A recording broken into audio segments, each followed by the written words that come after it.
কম তেলে মুচমুচে বেগুন ভাজির রেসিপিটা আজকে শেয়ার করছি। বেশি তেল লাগার কারণে অনেকেই বেগুন ভাজিটা করতে চান না, কিন্তু একদমই কম তেলে আজকে আমি মুচমুচে বেগুন ভাজি করে দেখাচ্ছি। যে বেগুন ভাজিটা পোলাওয়ের সাথে খেতে কিন্তু বেশ মজার হয়।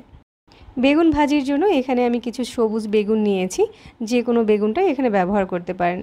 এবার হচ্ছে বেগুনগুলোকে কেটে নেব। আমি বেগুনগুলোকে হাফ ইঞ্চি পুরো করে কেটে নিচ্ছি।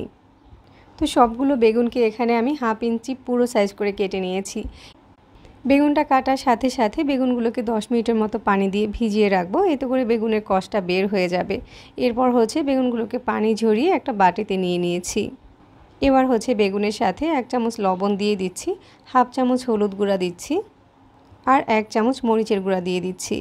এখন এই মশলাগুলো দিয়ে বেগুনটাকে খুব ভালো করে মেখে নিব।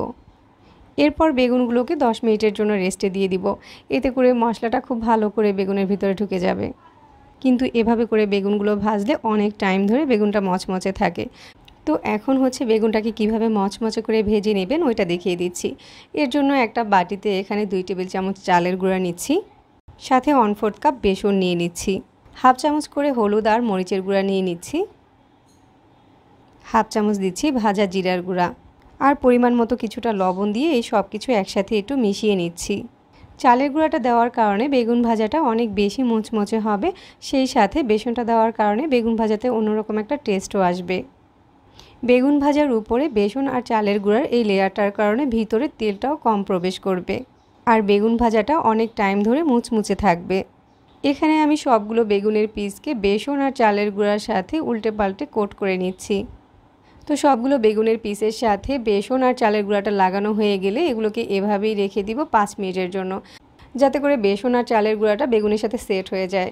এইদিকে আমি বেগুনগুলো ভাজার জন্য ফ্রাই প্যানে 3 টেবিল চামচের মতো তেল দিয়ে দিচ্ছি। তেলটা গরম হয়ে গেলে বেগুনের পিসগুলো দিয়ে দিচ্ছি।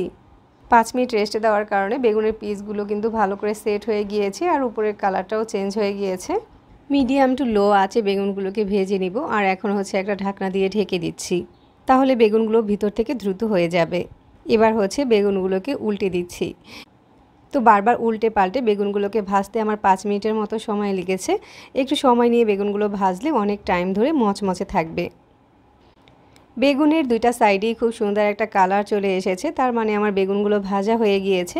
এখনও দেখতে পাচ্ছেন কড়াইতে কতটা তেল দিয়েছিলাম আর কতটা তেল বাকি রয়েছে। খুব বেশি একটা তেল কিন্তু বেগুন ভাজতে লাগেনি।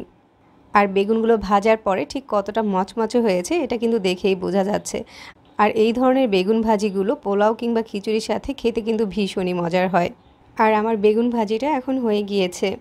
এরকম ধরনের মজার একটা বেগুন ভাজি কার না খেতে ভালো লাগবে বলুন। সহজে আমাদের রেসিপিগুলো ভালো লাগলে আমাদের পেজ ফলো করে রাখতে পারেন আর সেই সাথে চ্যানেল সাবস্ক্রাইব করে রাখতে পারেন। সবাইকে আবারও ধন্যবাদ জানিয়ে বিদায় নিচ্ছি। আল্লাহ হাফেজ।